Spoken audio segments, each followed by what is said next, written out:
Досущ като своята съседка Шипка, улица Оборище е една от любимите софийски улици, които са запазили очарователния дух на нашата столица от началото на 20 век. По нейните адреси можем да открием имената на видни и заслужили български личности, свързани с развитието на българската икономика, на българското предприемачество, политика, култура, наука и така нататък. В градоустройствено отношение историята на улица Оборище е сходна с тази на Шипка, като и двете, като един антипод на старите криволичещи сокаци и кьорсокаци, са прокарани под права линия. Оборище започва от улица Георги Раковски, достига до площад Александър Невски, след което продължава към Перовската лека и булевард Евлоги и Христо Георгиеви, но разликата с Шипка е, че продължава и на изток отвъд реката, чак до булевард Ситняково. Ние ще се съсредоточим върху нейната по-стара, по-историческа част, или да я наречем вътрешна част, която започва с една невероятна гледка на къщите близнаци на братята Юлиан и Иван Парушеви от 1911 година. Тяхната красота съвсем не е случайна, тъй като те са изградени по проект на видния български архитект Никола Лазаров. Родом от Карлово, останал от съвсем малък кръгъл сирак, но безкрайно талантлив и безкрайно упорит, той завършва архитектурното си образование в Париж през 1893 година. Той завършва благодарение на това, че е заслужил държавна стипендия от цивилната листа на княз Фердинанд. След като се завръща в родината, той е имал задължението да работи на държавна служба и неговата първа работа е като архитект по поддръжка на княжеските дворци. След това той открива първото частно проектантско бюро в София и некъде да е, а на емблематичната улица Търговска. Останалото е близо 4 десетилетия проектантска история, завещала някои от най-забележителните сгради, но не само в нашата столица, но също така и в Варна, Габрово, Ловеч, Русе, в Пловдив. Архитект Никола Лазаров в този случай залага на една живописна, причудлива линия на покривите, подчертана най-вече от островърхите кулички, които наистина отпращат въображението ни някъде назад в времето. Според градското предание, къщите изглежда по този начин, тъй като Иван Парушев, известен индустриалец, прави една обиколка във Франция с своята съпруга Екатерина. Екатерина много харесва една френска вила и изготвя скица, която в последствие архитект Никола Лазаров претворява в архитектурния проект на тяхната къща. Братът на Иван, Юлиан, също много харесва сградата и по този начин улица Оборище се здобила с този фантастичен портал точно при Перовската река. След смъртта на Юлиан Парушев, къщата му е продадена на еврейския предприемач Фридман. След 1944 година тази красива къща е свързана с едни от най-зловещите, най-злокобните разпити на противници на комунистическия режим, като е била ползвана от Министерството на отбраната. В съседство на тази къща откриваме още едно бижу от времето на сецесиона в София, което е било построено за дом на фамилията Миневи. Петър Минев, неговата съпруга Зоица и трите им деца. Петър Минев завършва педагогика в Йена и постъпва на работа като учител в Казанлък, след което става и училищен директор. По-късно се премества в София, където продължава да работи за българската просвета. И по тази причина улица Оборище се здобива с още една красива къща през 1911 година. Първородният син, Мирослав, остава светла диря в историята на българската литература със своите разкази, както и с списанието Завети, което издават през 30-те години съвместно с Никола Обретенов. През два номера откриваме сдържаната фасада на една триетажна сграда, която се отличава със своят каменен цокъл, с еркера и пестеливата геометрична украса. Зад фасадата обаче откриваме голямата история на българският художник и реставратор Марин Георгиев Уста Генов.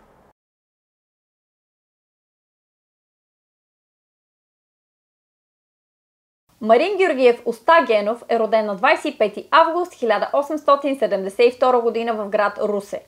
Произхожда от род на видни майстори-строители. Неговият дядо, Уста Гено Маринов, е ученик и последовател на Кольо Фичето, а по-късно главният майстор на Митхат Паша.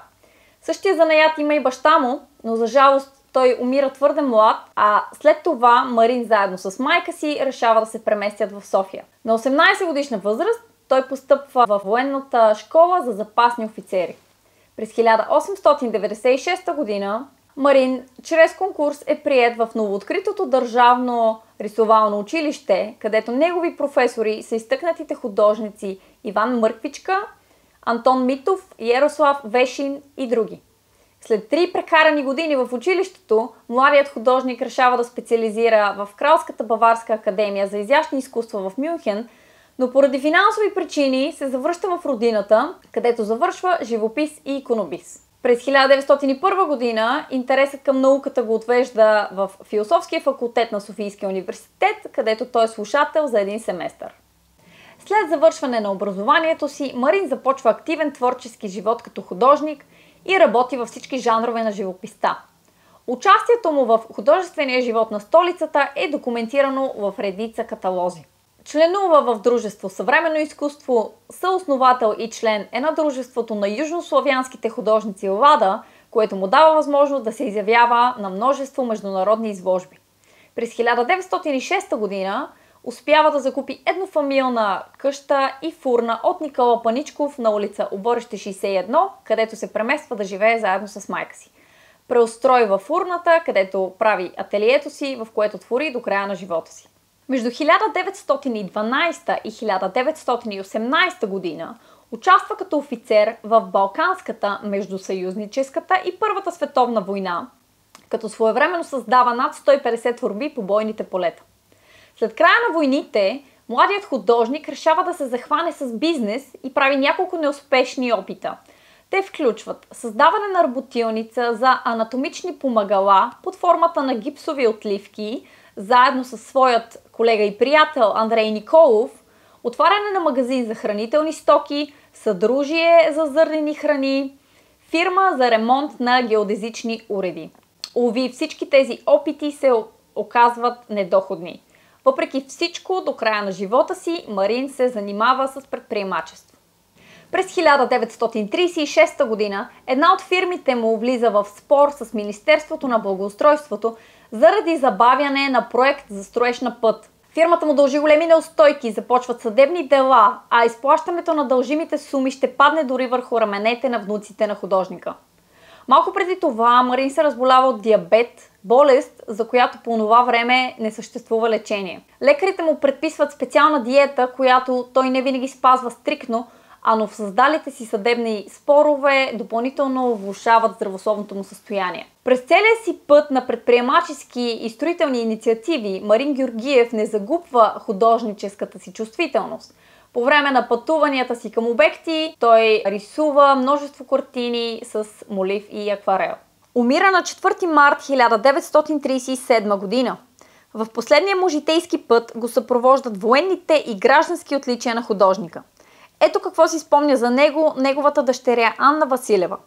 Още е пред очите ми. Виждам го и сега в последния ден от живота му. Седнал пред отворения прозорец, грохнал от разяряващата го болест, огрян от галовното мартенско слънце, съзерцаващ Витоша.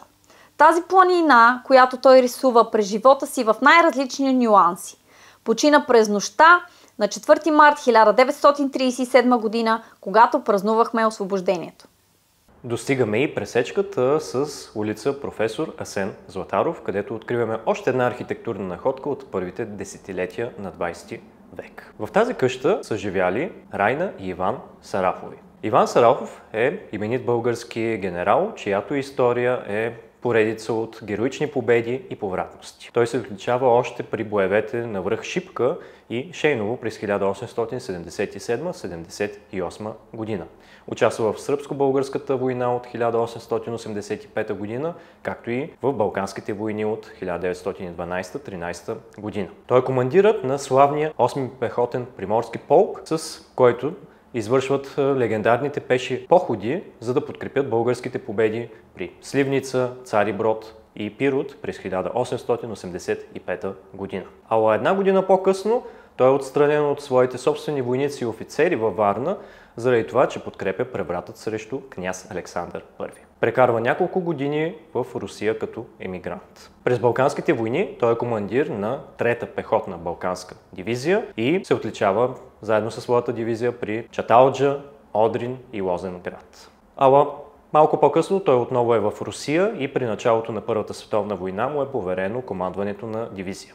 Там също се отличава с своите умения на командир и военен талант. През 1917 година се завръща в родината и няколко години по-късно, през 1922 година, заедно със своята съпруга построяват тази къща на улица Оборище. Там генералът живее до своите последни дни през 1935 година.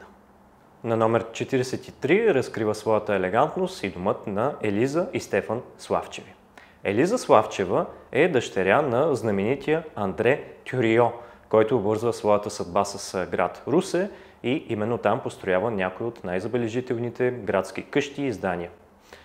Неговата дъщеря е съпруга на генерал-майор Стефан Славчев. Родом от Търново, завършил военната академия в Торино, той е един от основоположниците и създателите на българската тежка артилерия. Участва в Балканските войни и Първата световна война и заради своите заслуги е награден с 7 ордена. Тяхната къща се отличава не само с хубавата си фасада от 1910 година, но и с факта, че е един от ранните примери за строеж с стоманобетонна конструкция.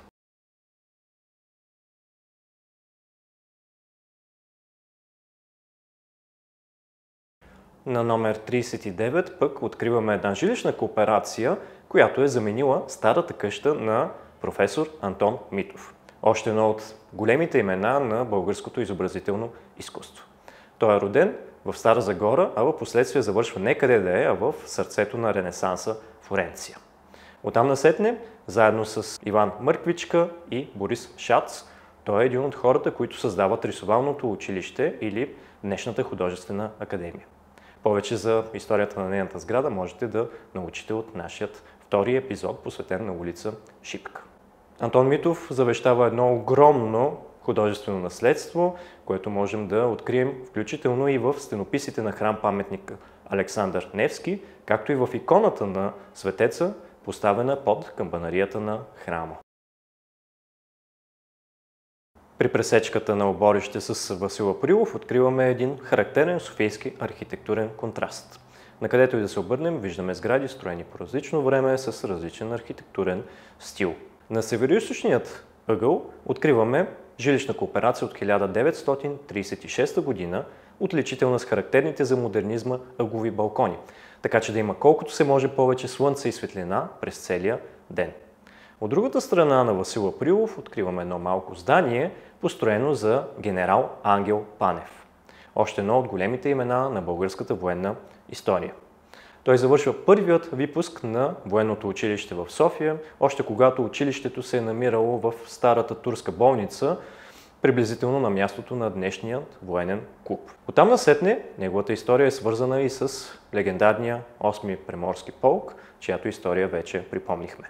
Любопитен щрих от историята на сградата е, че тя е построена през 1909 година по проект на големия български архитект Пенчо Койчев. Той в продължение на повече от едно десетилетие, между 1929 година и 1940, ръководи построяването на монументалната съдебна палата в нашата столица. На тази северна страна на Оборище, между Васил Априлов и Сан Стефано, откриваме една поредица от някои от най-богатите софийски домове, издигнати като същински резиденции. Една от тези резиденции е принадлежала на Боян Пеев, представител на фамилията Пееви или, казано по друг начин, едни от пионерите на шоколада в България.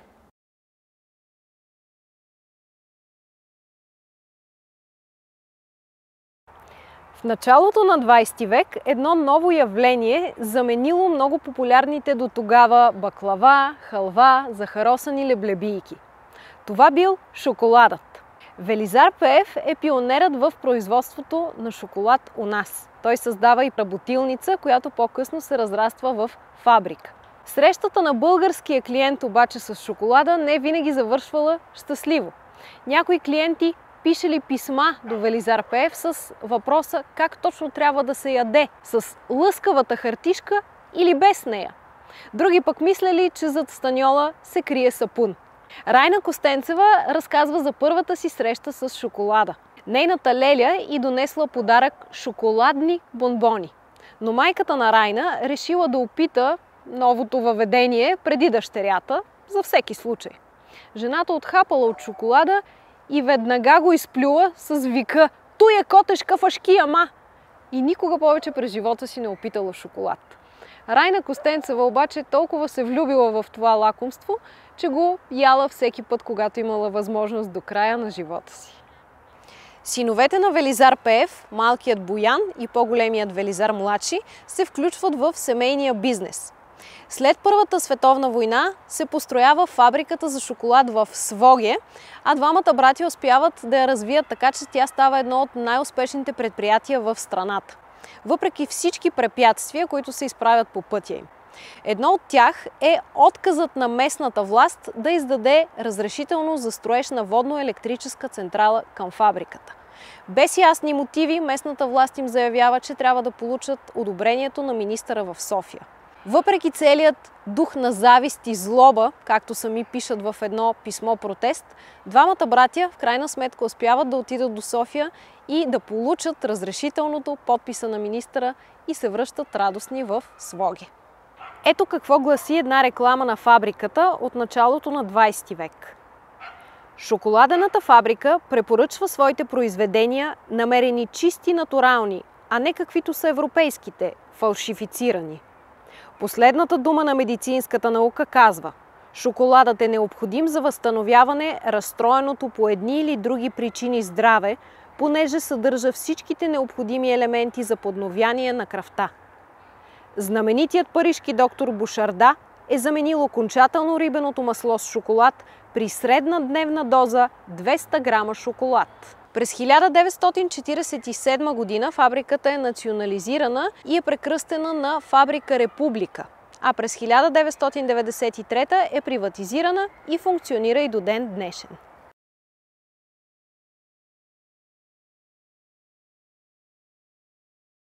Днешната резиденция на нидерландският посланник е построена в периода 1930-31 година от знаменитите български архитекти Иван Василев и Димитър Цолов. Те двамата са майстори на архитектурния модернизъм в страната и са автори още на проектите за Българска народна банка и за Народната библиотека.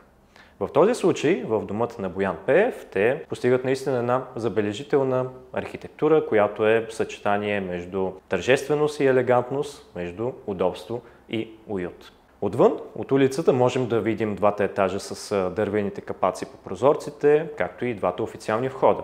Единият отпред от към градината и другият отстрани от към алеята към вътрешният двор. Но отвън не подозираме какво пространство, какъв простор ни очакват отвътре. Интериорът на сградата, за щастие запазен, е действително забележителен. Дървеният материал, белите стени, светлината, всички те създават едно неповторимо усещане както за тържественост, така и за домашен уют. През една къща достигаме и до малкият дворец, или по-точно казано същинското френско шато на Анжело Куюмджийски. Една от най-любопитните, най-мистичните личности от историята на българския бизнес от преди Втората световна война.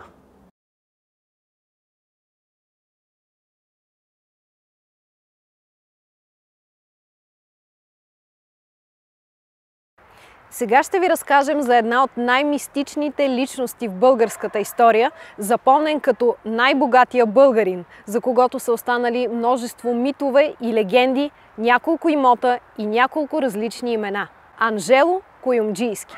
Неговата история започва в Самоков, завършва право във Франция и се превръща в един от най-богатите българи преди Втората световна война.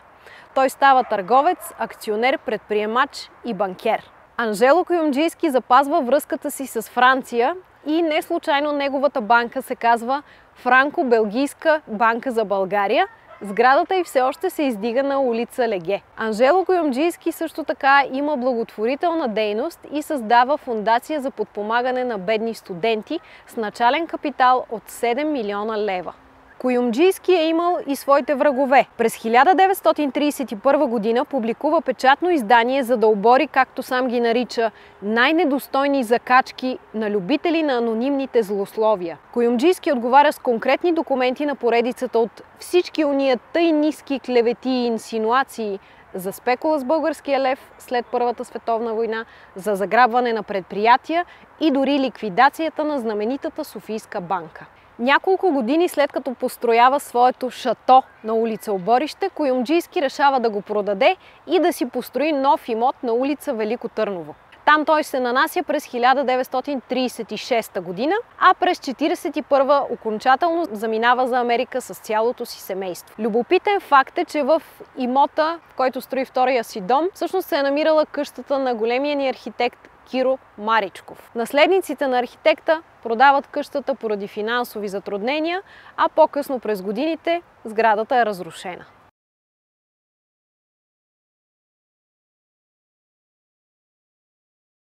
Неговият дом е построен през 1929 година по проект на архитектите Тодор Златев и Димитър Коев. Двамата архитекти залагат на подчертано класическо излъчване.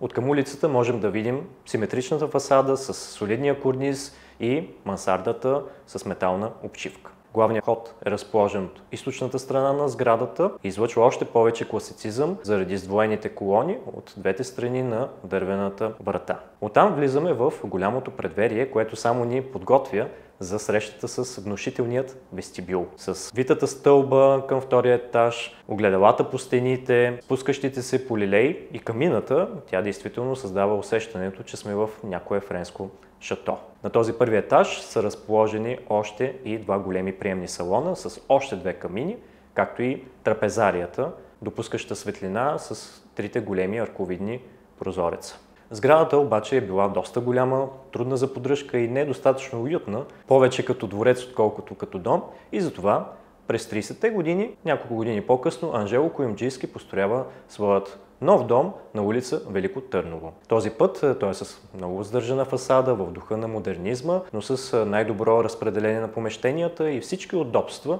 които са гарантиращи комфорта на обитателите. Сградата е построена през 1936 година от архитектите Станчо Белковски и Иван Данчов. От другата, южна страна на улица Оборище, откриваме домът на Георги Семерджиев, индустриалец и народен представител, който също възлага построяването на един богат градски дом в началото на 30-те години. Проектът е поверен на големите български архитекти Иван Данчов и Станчо Белковски, чиято най-известна творба е комплексът с сладкарницата, ресторанта, концертната зала България. Както самият архитект Станчо Белковски описва, това е сграда символ на българския културен подем от 30-те години. В този случай в домът на Семерджиев те действително дават една доста тържествена визия на сградата с солидните рамки около прозорците, профилирания корниз, особено тържествен е главният вход с извития фронтон и фигурата на малко момченце. Интериорът е бил не по-малко представителен и с използването на богати материали, богати детайли, като дървеното дъбово дюшеме, ореховите врати, мраморните камини. А пък спалните и всекидневните на тази сграда са били ориентирани към обширната просторна градина, така че да бъде гарантирана светлина и уют за стопаните на къщата. Оригиналният цвят е бил охра. Георги Семерджиев е бил зет, но и съсед на Стефан Стефанов, представител от известната сливенска фамилия Стефанови. Тримата братя, Стефан, Киро и Апостол, наследяват фамилната фабрика на баща им Георги и я превръщат в една от най-големите фабрики в страната до 1944 година. Текстилната фабрика се е намирала в Сливен. Самият Стефан Стефанов обаче остава в историята ни и заради своята роля на един от популярните ни политици през 30-те години, в качеството си на финансов министър в кабинета на Никола Мушан. Именно този кабинет пое властта в трудните времена след световната икономическа криза, голямата депресия в световната икономика. Именно този кабинет полага основите на големия стопански просперитет на нашата страна през 30-те години. За съжаление, неговата къща е напълно обсебена от една съвременна сграда, така че можем да видим оригиналната красота от още един от шедьоврите на архитект Киро Маричков, само на старите фотографии.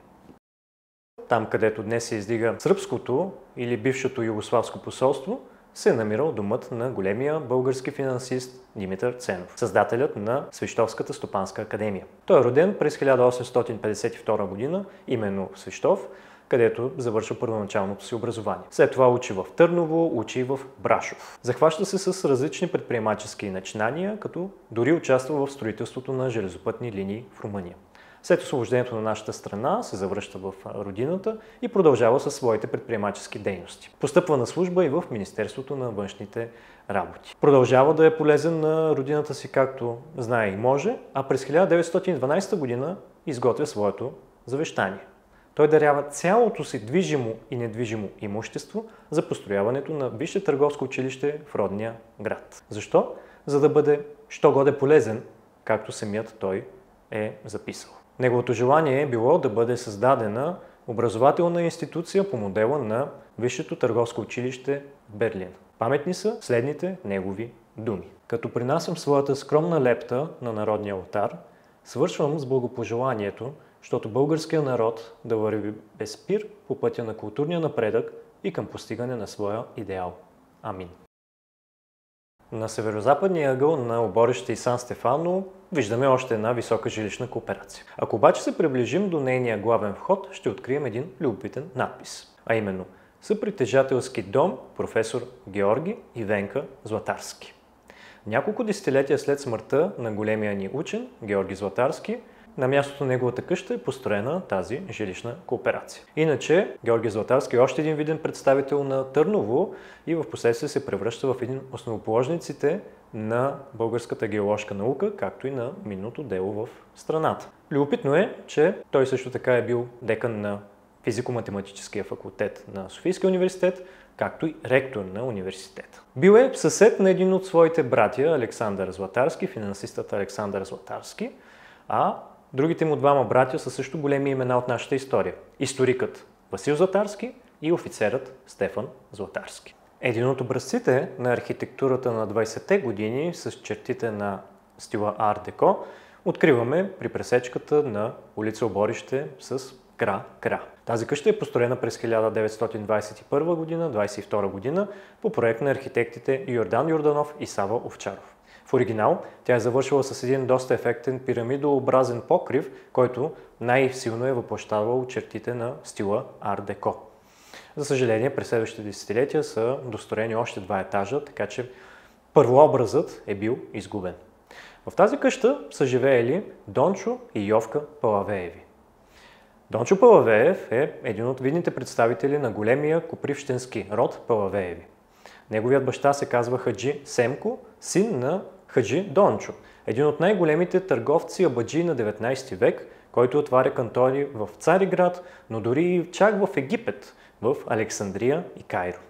Братът на Семко се казва Хаджи Ненчо Палавеев, който е един от най-видните дарители на Копривщица, дарил щедри средства за построяването на мавзолея Костница в родния му град. Самият Дончо пък се занимава енергично с търговия с тютюн. Бил е партньор на известният Стефан Чапрашиков, с когото ви запознахме в нашия епизод за улица Шипка. Двамата с Йовка са имали 5 сина – Семко, Лука, Тодор, Нестор и Добри. Те живеят на този адрес на улица Оборище до национализацията на техния дом през 1948 година. Малко след пресечката с улица Кра откриваме една висока жилищна кооперация под номер 9. Именно на това място, някога преди, се намирала къщата на големия български възрожденец, будител, лекар и политик Георги Странски. В края на 80-те години на 19 век той построява своята едноетажна неокласическа къща.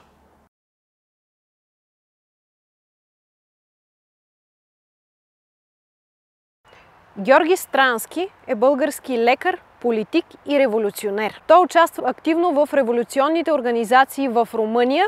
След освобождението става един от водачите на Либералната партия, а след съединението на Народно-либералната партия. Георги Странски се ражда през 1847 година в Калофер и става много близък приятел с Христо Ботев, както и негов кум.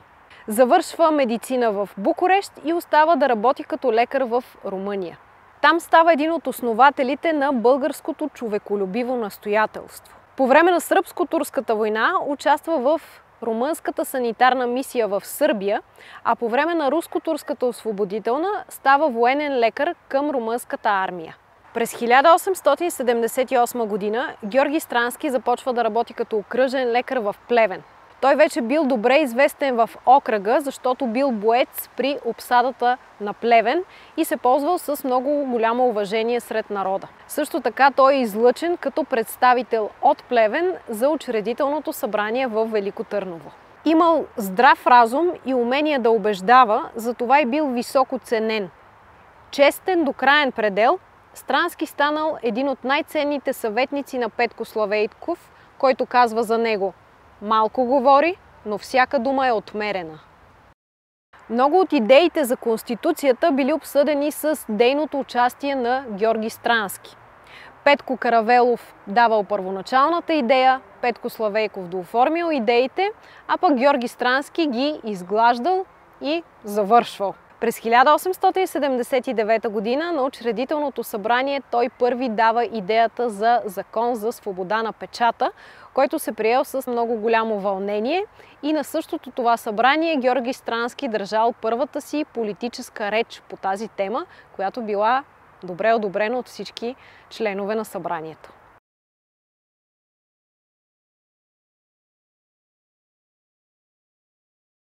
След Берлинския договор и откъсването на източна Румелия, Георги Странски не можел да се върне в родния си опожарен Калофер, затова заминава за Пловдив. Там среща и бъдещата си съпруга Екатерина. Катерина била образована във френски пансион и с весел нрав. Тя му ражда 3 деца – 2 дъщери и 1 син. Георги Странски продължава да работи като лекар и в Пловдив, но скоро у него отново се появява желанието за участие в обществените дела. Той е избран за представител, а по-късно и за председател на областното събрание, както и за председател на инициативния комитет в Източна Румелия. През 1885 година борбите в Източна Румелия се разпалили, а народният градус бил много висок.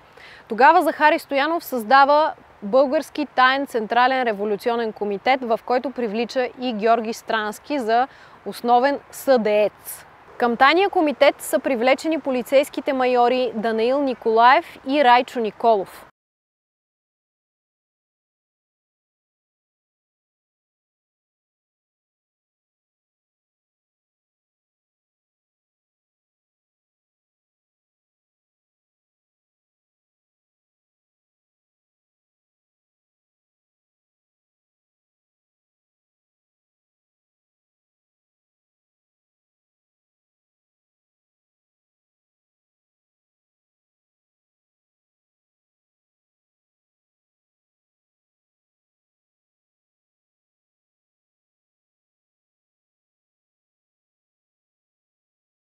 След като избухва Сръбско-българската война през 1885, Георги Странски отива лекар на фронта и е назначен за председател на Червения кръст. След войната става министър на вътрешните работи при Константин Стоилов, а с идването на власт на Стефан Стамболов, Странски засилва присъствието си в обществения живот.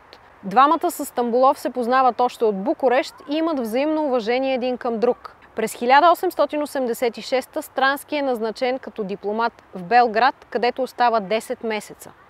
През следващите 87-90 година Георги Странски е министър на външните работи и изповеданията. Става началник на Русенската болница, а през 97-99 е назначен за управител на Александровска болница. В следващите години е окръжен лекар в Русе, а от 1900 до 1904 е председател на Сметната палата. Умира на 17 януари 1904 година в София.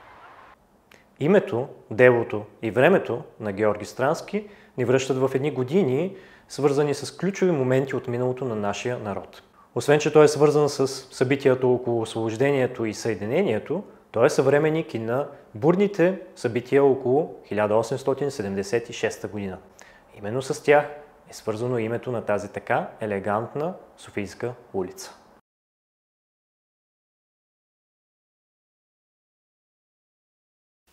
Апостолите на 4-ти окръг решили да свикат нелегално събрание с представители на частните комитети, където да обсъдят въпросите за ръководството на априлското въстание.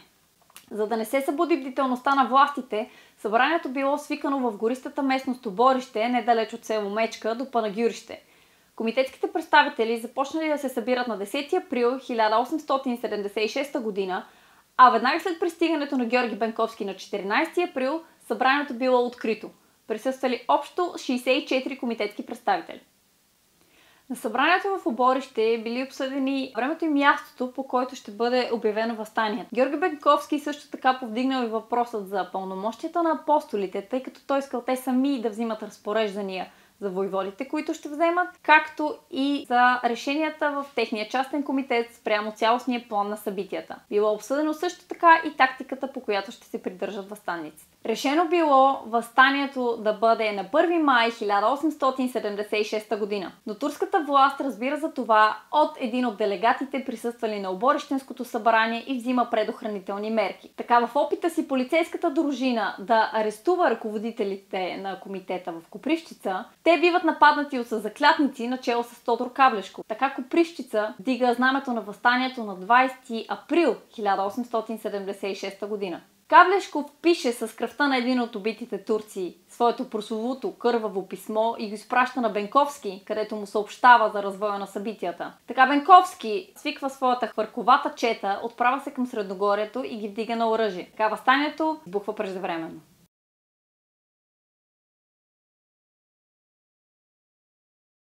Откриваме и сградата на Опера Италиана про Ориенте, или преведено Италианското дело за изтока. В същата сграда се е намирал и институтът Леонардо да Винчи. Сградата има прелюбопитна история, свързана с един италиански свещеник – Франческо Галони. През 1921 година той пристига в България на една важна мисия и тъжна мисия да издирва гробовете на италиански войници от Първата световна война.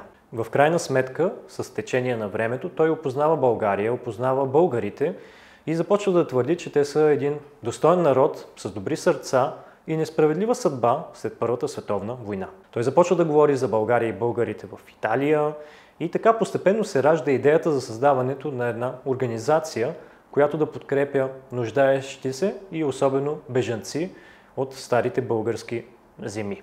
В 1929 година, на 15 септември, е открита тази монументална сграда, която е съдържала основно голяма библиотека, голям салон за събития, пансион и училище. То е било в сърцевината на Опера Италиана про Ориенте. През десетилетията сградата е била подложена на множество преустройства, така че в наши дни тя не прилича на това, което е била в края на 20-те години. Въпреки това, тя все още напомня за тази интересна история на една италианска организация, която е била създадена за да помага на нуждаещи се българи.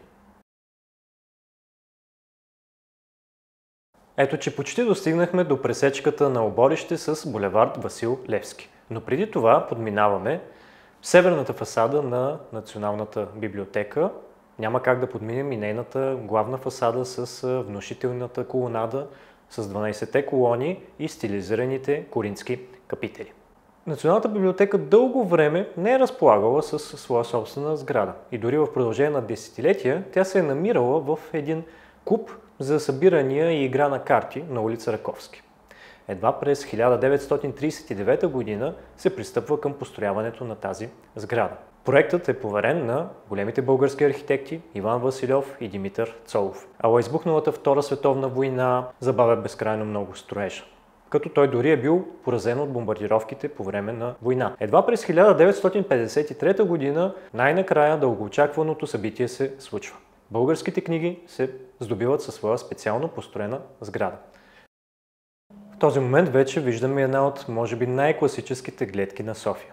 Погледът към храм-паметника Александър Невски. Виждаме източната фасада с големия купол и с поредицата от по-ниско разположените полукуполи, с целият този низ от арки, от колони, които напомнят за средновековната архитектура. Храмът е построен по идея на Петко Каравелов, като решението за неговият градеж, като паметник на българското освобождение, е взет по време на учредителното събрание в Търново през 1879 година. А строителството, въз основа на проекта на руския архитект Александър Померанцев, едно световно известно име на архитектурата, който е работил дори в Италия и Франция, се проточва чак до 1912 година. Иначе всички материали по него и отвън и отвътре въплъщават стремежа да се построи една забележителна сграда. Строежът струва 5 милиона златни лева. Остава една съвсем къса отсечка от улица Оборище, но по нея можем да видим още две сгради светини на София и въобще на България, а и на Европа. От едната страна се издига невероятната кръстокуполна базилика Света София, храмът на Божията премъдрост, който дава името и на нашия град. Какво по-хубаво име можем да си представим за един град? Храмът има многовековна история, която е отпечатала по неговите фасади най-различни събития, случки, природни и политически бедствия. Дълго време той е бил използван като джамия, Сиявуш джамия. Дълго време той е бил изоставен заради факта, че е бил пострадал от едно земетресение в средата на 19 век. След освобождението той дори се използва като наблюдателница на пожарната команда. На мястото на неговия купол е имала една причудлива дървена куличка за панорамна гледка към София. В един момент дори има идеята храмът да бъде разрушен. Но в крайна сметка, след 1910 година, той постепенно започва да се възстановява и да възвръща своето антично великолепие и величие. И така, и до ден днешен ние имаме един от великите храмове на християнството в сърцето на София. От другата страна пък можем да видим сградата на Светия Синод. Една сграда, която привлича погледа с тази красива пъстроцветна фасада, с редовете от червена тухла, с арките, колонките, но най-вече с фантастичните орнаменти от глазирана керамика. Отличава се и мозайката с образите на Иларион Макариополски, Авксентий Велешки и Паисий Пловдивски. Една сграда, която е нагледан урок по това как се съчетават различните изкуства. Една сграда, която е резултат от таланта и работата на архитектите Петко Момчилов и Йордан Миланов, но и на художниците Харалан Питачев, който е и авторът на Софийския герб, на художника господин Желясков, както и на каменоделците братя Киселинчеви. Една сграда, която въплъщава достиженията на българското строително изкуство в началото на 20 век. С тези гледки се разделяме с любимата улица Оборище и очаквайте следващия ни епизод, който ще бъде посветен на булевард Христо Ботев.